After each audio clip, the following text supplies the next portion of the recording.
Good evening. Good afternoon. Yes, evening for you.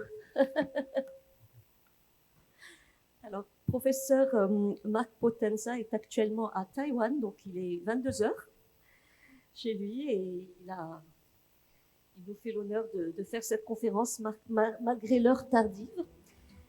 Alors, je traduis pour les non-anglophones. La conférence s'intitule Intelligence artificielle, algorithmes et addiction autour d'Internet ou euh, involving, donc impliquant l'Internet.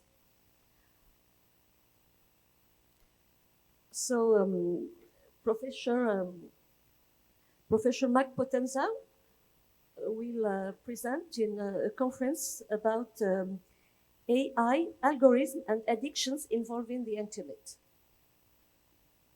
Yes, Yes, thank you. please.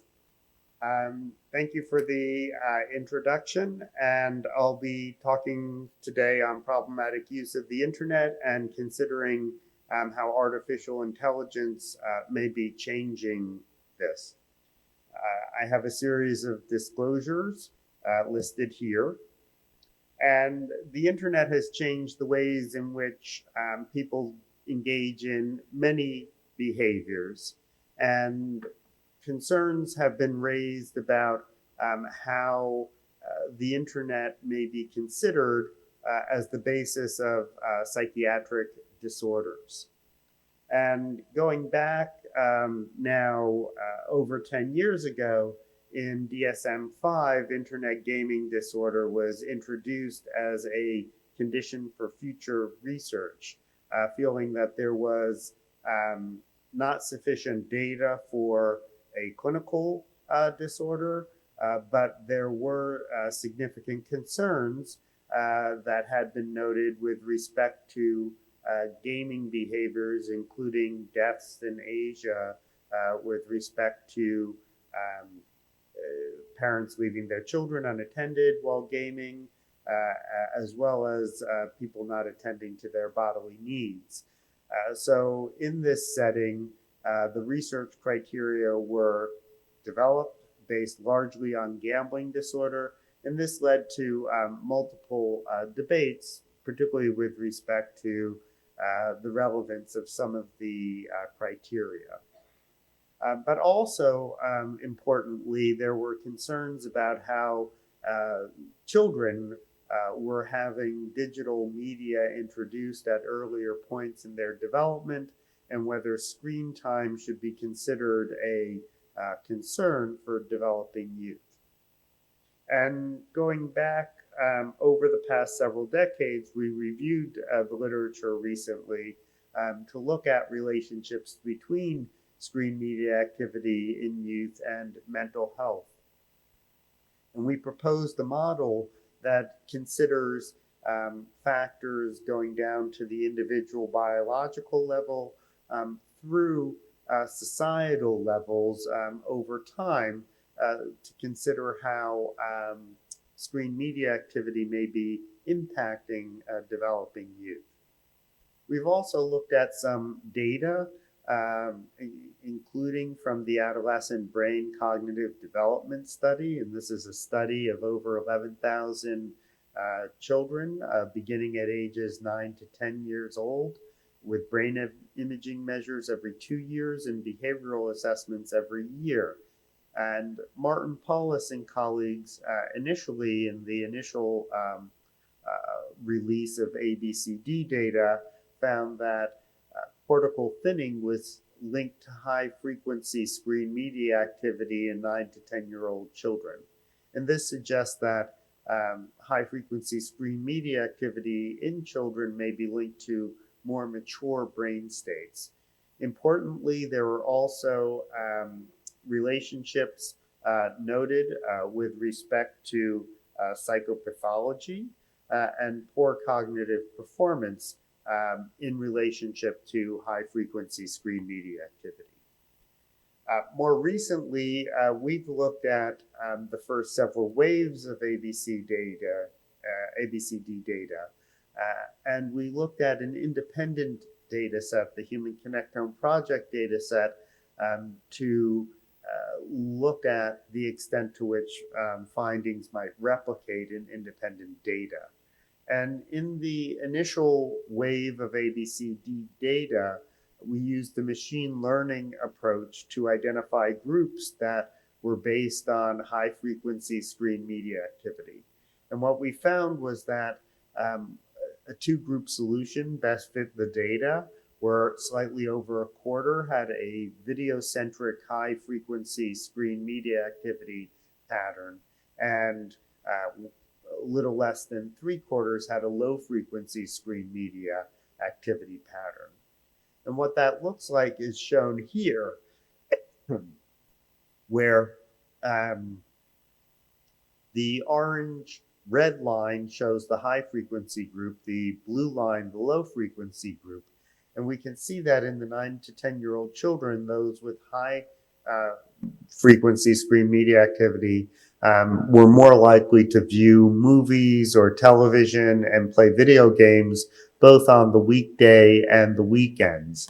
And this pattern persisted over the first several years with slightly larger proportions of the youth falling into this high frequency screen media activity group over time.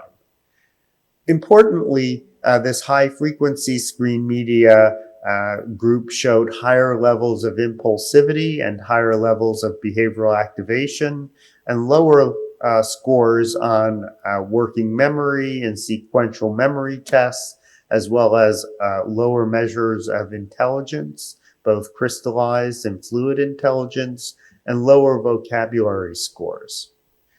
We also noted that this high frequency screen media activity group scored higher on measures of psychopathology, including with respect to externalizing behaviors, including oppositional and conduct-related concerns, as well as inattention and symptoms of ADHD, as well as internalizing concerns relating to depression and other psychopathology.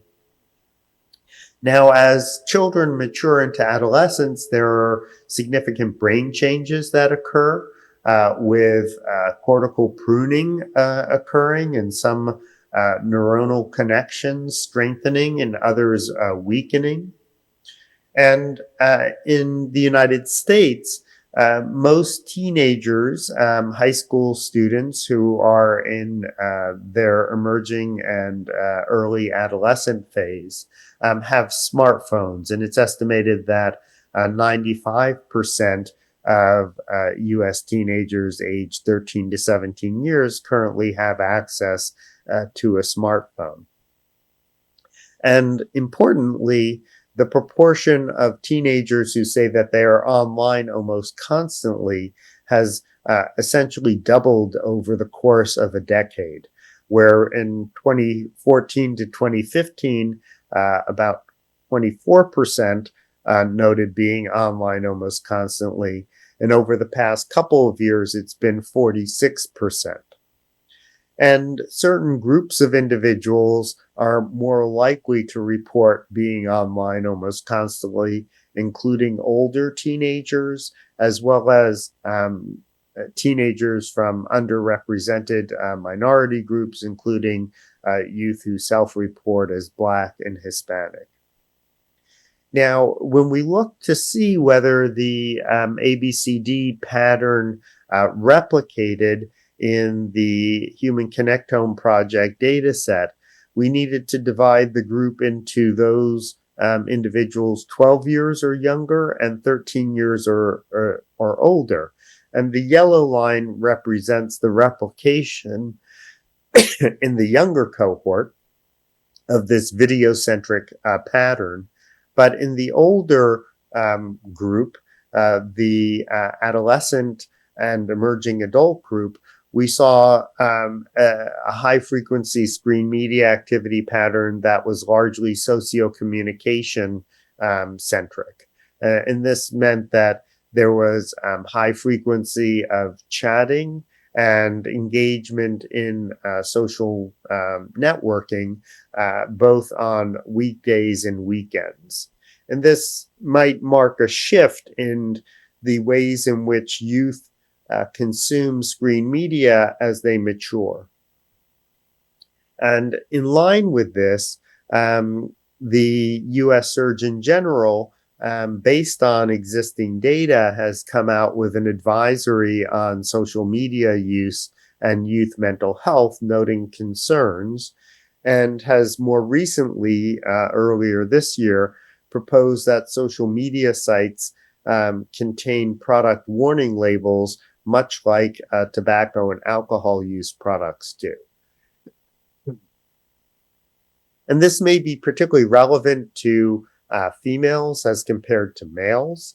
When we did a meta-analysis of different types of internet addiction, we found that social media addiction or problematic use of social media was predominantly female in nature, whereas internet gaming disorder was predominantly male, with general internet addiction falling in between the two. So going back now about a decade, a group of us began to meet in anticipation of the 11th revision of the International Classification of Diseases.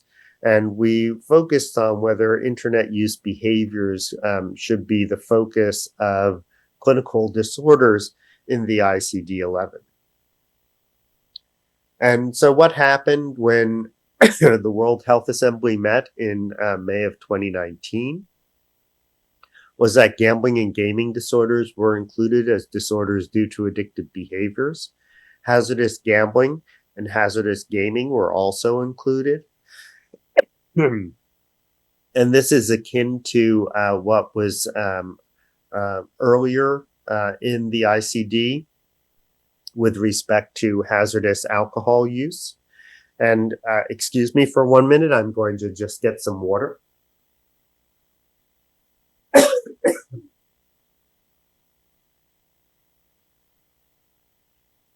And then also compulsive sexual behavior disorder was included as an impulse control disorder.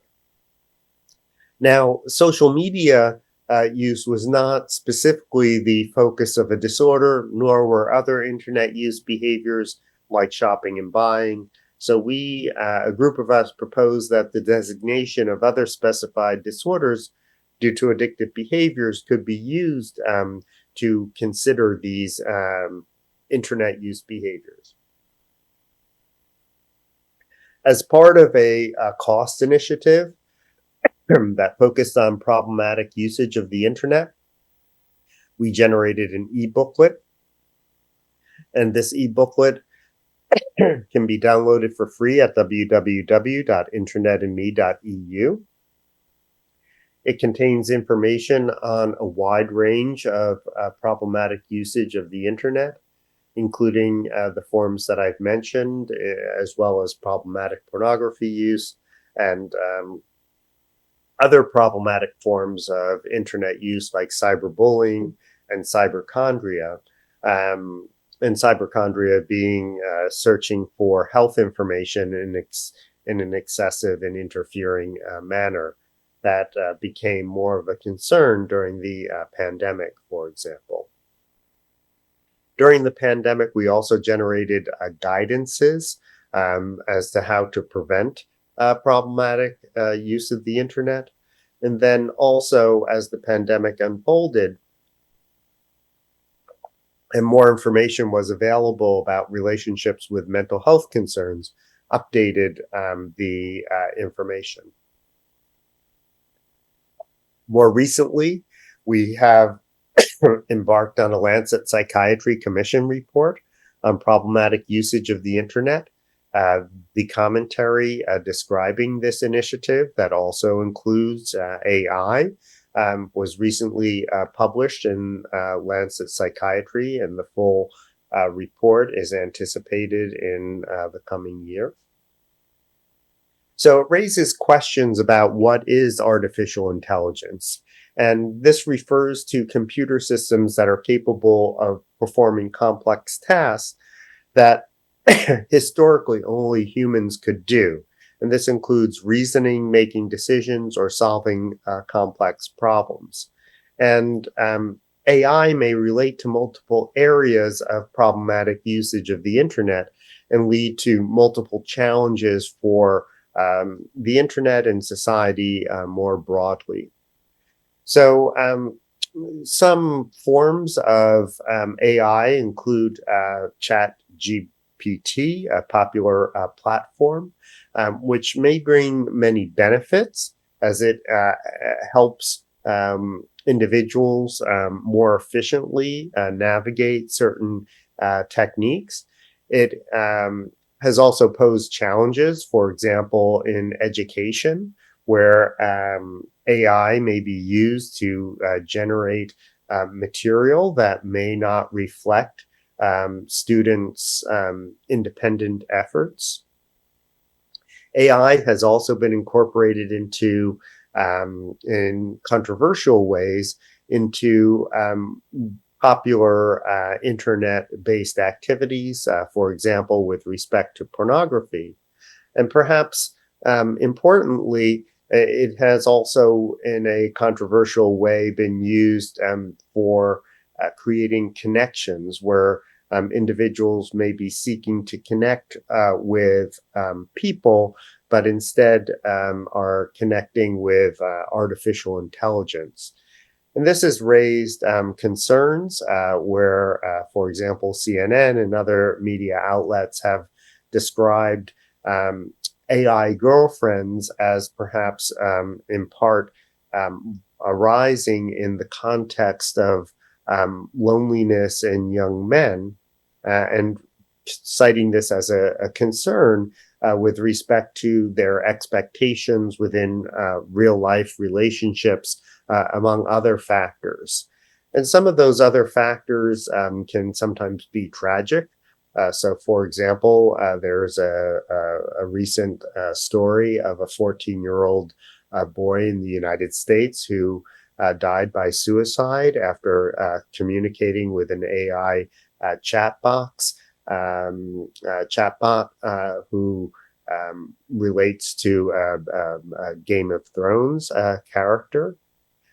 And this raises questions about the ways in which algorithms are used in general. And The Social Dilemma is a documentary that includes individuals from from Silicon Valley, from companies like Google and Meta, who left because of concerns that they had about the ways in which the algorithms were being used. There are also concerns that have been raised about intellectual property with respect to AI, because AI can be very convincing. For example, a radio station in Poland came under controversy when it brought in AI-generated presenters, and there was a controversy about a purported chat with a Nobel laureate who had died a dozen years earlier. So in this setting, there have been concerns raised about how to regulate AI so that societies can pull on the benefits, reap the rewards of AI, but not experience harms related to AI.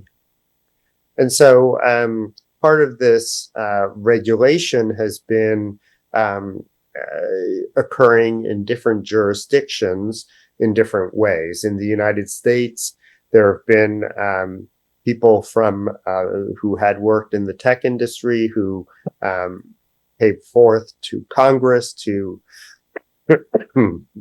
communicate their concerns.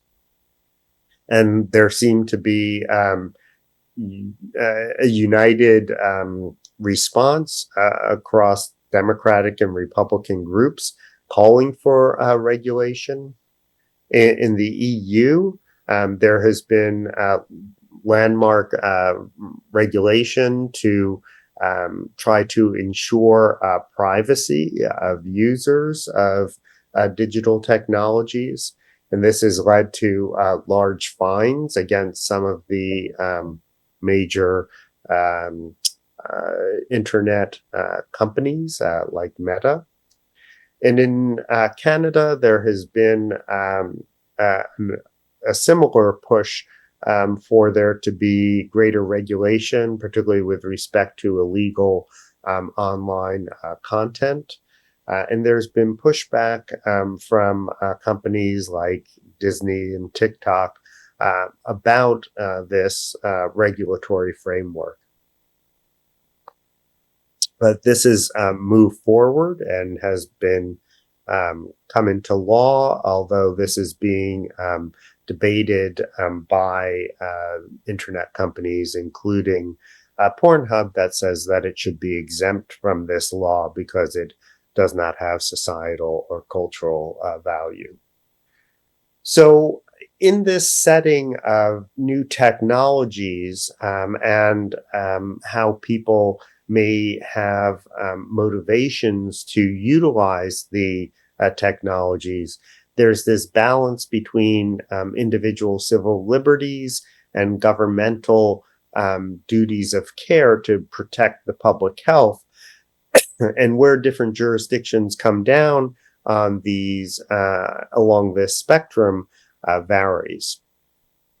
So, but this article by Swanton and colleagues identify key stakeholders, individuals, families, community groups, including teachers and law enforcement agency, as well as treatment providers with respect to being trained and being able to intervene when appropriate with respect to problematic usage of the internet.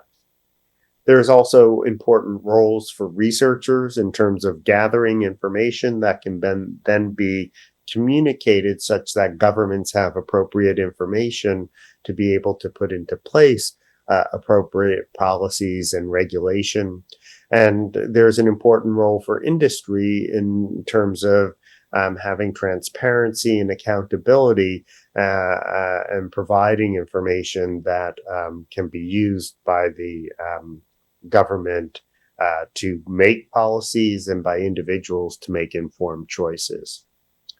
So in this setting that is currently very dynamic, we have recently generated an article on behavioral addictions related to gambling, gaming, pornography use, social media use, and shopping and buying that is forthcoming in the American Journal of Psychiatry, such that clinicians can intervene with the current information. We've also reviewed 20 years of research on problematic use of the internet and social media, highlighting key changes in the Diagnostic and Statistical Manual and the International Classification of Diseases, as well as some main models to consider problematic use of the internet, including the interaction of person, affect, cognition, and execution model, or the IPACE model. And going back now a decade, we proposed the model for internet gaming disorder that included specific psychological domains that could potentially be targeted by specific therapies. And in the interim, Klaus Wolfling and colleagues tested a cognitive behavioral therapy to help people with internet and computer game addiction. And this is a manualized therapy that is currently being translated from German to English and other languages. We've also developed a book, published a book on digital technologies and mental health. And so, in conclusion, the internet has changed many aspects of how we engage in the world, and how best to define problematic usage of the internet continues to evolve. Artificial intelligence is providing additional opportunities for how people can use the internet, as well as potential complications for how we consider problematic usage of the internet. So we're going to need to continue to gather information such that policies can be better developed and interventions improved. We have upcoming meetings to further discuss these issues, including an ISAM regional meeting in Singapore in a couple of weeks, the ISAM National Congress in Hamburg next year in May, the International Conference on Behavioral Addictions in July of 2025. And for people who are particularly interested in how developing children might be impacted by digital media, there's the Children and Screens conference being held in Washington, D.C. in July of 2025. So I'd like to thank a large number of individuals and funding agencies, and thank you for your attention. Thank you. Thank you very much, Professor Marc Potenza, for your very, very interesting conference. And thank you for maintaining your conference, even if it's very late for you. So we don't want to hold you back too much. So if there are any questions at the assistants, nous passons aux questions pour libérer Professeur Potenza parce qu'il est 22 heures pour lui. Yes, Professor. Oui, Professeur Casal.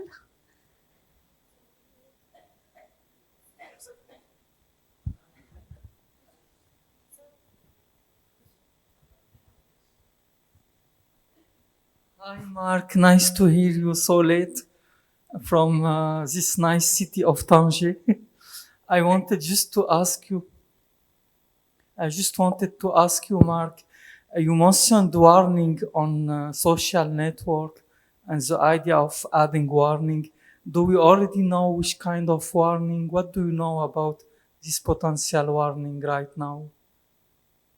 Yes, so I think the status, as I understand it, is that the U.S. Surgeon General wrote an opinion piece in the New York Times several months ago, stating that this was his belief that it would be important to do so. I'm not aware that it has progressed to the point of being implemented or being approved by different regulatory bodies.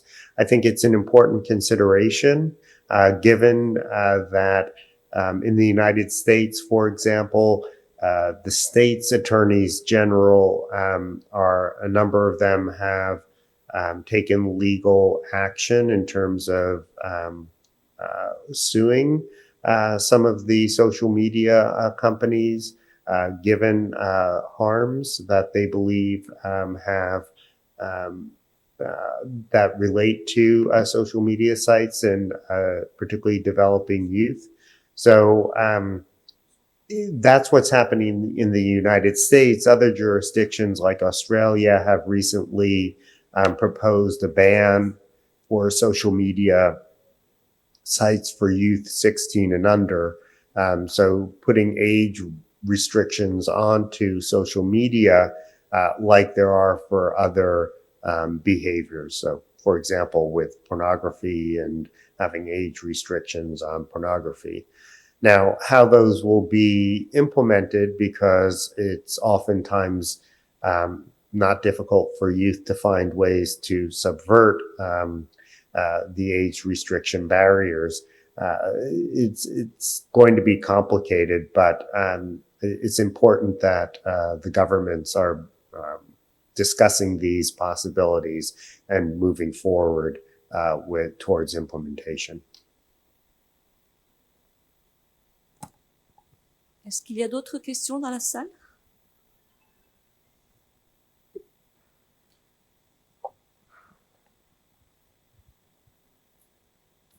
Good afternoon, Marc. Thank you for coming. Fatima Elomari.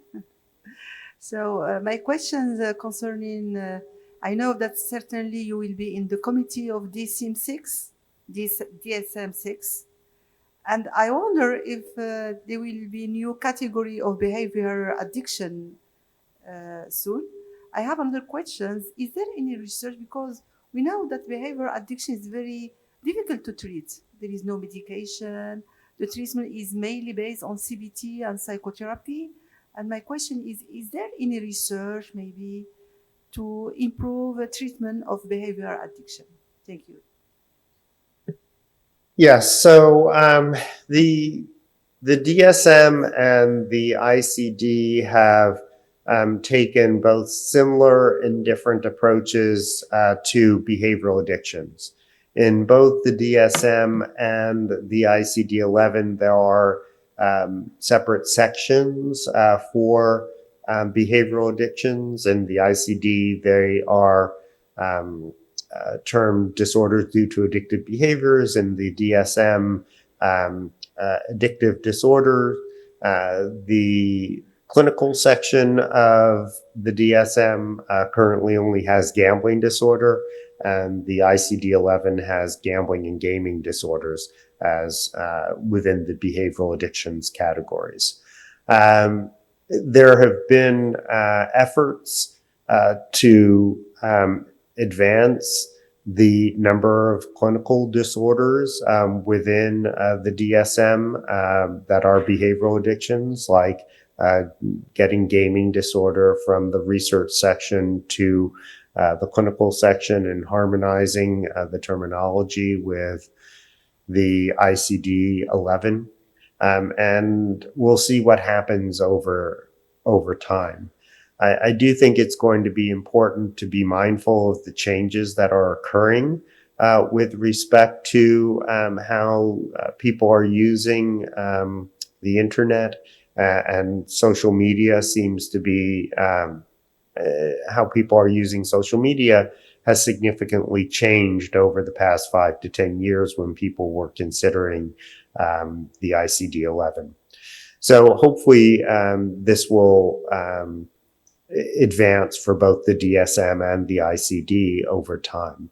With respect to treatment, it is true that for behavioral addictions, there are no medications that have regulatory approval for the treatment of these conditions. However, it's also important to note that these conditions often co-occur with other psychiatric disorders, and there are medications to treat the co-occurring disorders. We have the most data for gambling disorder, where 96% of individuals with gambling disorder have one or more co-occurring disorder, according to the National Comorbidity Survey Replication Study.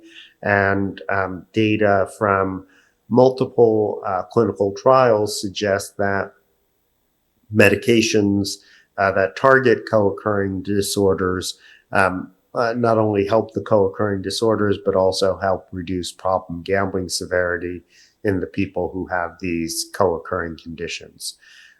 While there are important gaps in our understanding, I think that in a clinical setting, it's important to consider the individual, consider the co-occurring disorders, and try to utilize both medications as well as behavioral therapies. And while cognitive behavioral therapy does have the most support for multiple behavioral addictions, other interventions, be it motivational interviewing, be it mindfulness-based approaches, do have varying degrees of support and do warrant consideration. Neuromodulation is another area that could potentially help individuals, and it's going to be important for us to think of all of the potential treatments for people. So thank you, Dr. Potenza, and maybe next time we will welcome you here in Morocco.